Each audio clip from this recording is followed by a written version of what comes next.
Sir நம்ம நாமக்கல்ல ring road வரப்போகுது உங்களுக்கு தெரியுங்களா? தெரியாதுங்க. தெரியாதுங்களா? அது தெரியுது ப்ரோ.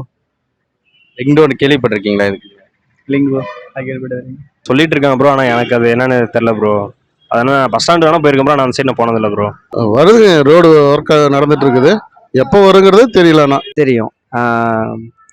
புது பஸ் ஸ்டாண்ட்லேருந்து பஸ் எல்லாம் இப்போ சிட்டிக்குள்ளே வராமல் அவுட்ருலேயே மற்ற ஊரை கனெக்ட் பண்ணுறதுக்கு போட்டுட்ருக்காங்க.